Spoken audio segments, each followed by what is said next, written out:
ನಮಸ್ಕಾರ ಅಶ್ವಮಂದಿರಕ್ಕೆ ಸ್ವಾಗತ. ನಾನು ಸಂತೋಷ್ ಕಶ್ಯಪ್. ಪ್ರತಿಯೊಬ್ಬರು ಆಸ್ತಿಕ ಭಕ್ತರು ತಮ್ಮದೇ ಆದಂತಹ ಒಂದು ಇಷ್ಟ ದೇವತೆಯನ್ನು ಕಂಡುಕೊಂಡಿರ್ತಾರೆ.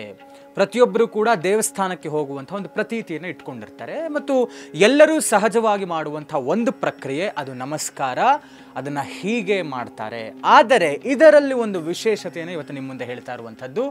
ಶಿವನಿಗೆ ಬಹಳಷ್ಟು ಜನ ಬಹಳ ದೊಡ್ಡ ಮಟ್ಟದಲ್ಲಿ ಭಕ್ತಗಣ ಇದೆ. ಶಿವ ಅಂತ ಹೇಳಿದ್ರೆ ಲಯಕಾರಕ. ನಮ್ಮ ಪಾಪ ಕರ್ಮಗಳಿಗೆ ತಕ್ಕನಂತೆ ಅಂತ್ಯವನ್ನು ಮಾಡುವಂತಹ ಕೆಲಸವನ್ನು ಈಶ್ವರ ಮಾಡ್ತಾನೆ ಮತ್ತು ಬಹು ಬೇಗ ನಾವು ಕೇಳಿಕೊಳ್ಳುವಂಥ ವರವನ್ನು ಕೊಡುವಂತಹ ದೇವರು ಈಶ್ವರ.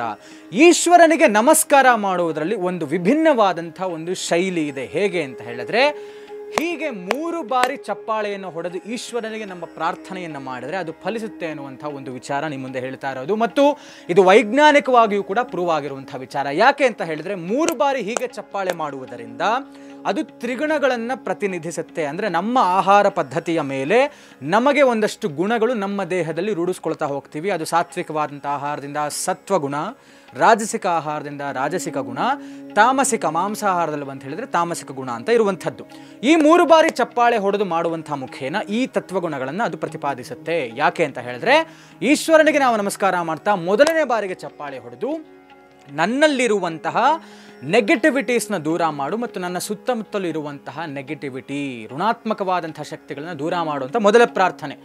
2ನೇ ಬಾರಿಗೆ ಚಪ್ಪಾಳೆ ಹೊಡೆದು ನನ್ನ ಆತ್ಮವನ್ನು ಜಾಗೃತಿ ಮಾಡು ದೇವ, ಜೊತೆಗೆ ನನ್ನ ಗುರಿಯನ್ನು ನಾನು ತಲುಪುವುದಕ್ಕೆ ನೀನು ಅನುಕೂಲವನ್ನು ಮಾಡಿಕೊಡು ಅನ್ನುವಂಥದ್ದು 2ನೇ ಬಾರಿಯ ಚಪ್ಪಾಳೆಯ ಪ್ರಾರ್ಥನೆ.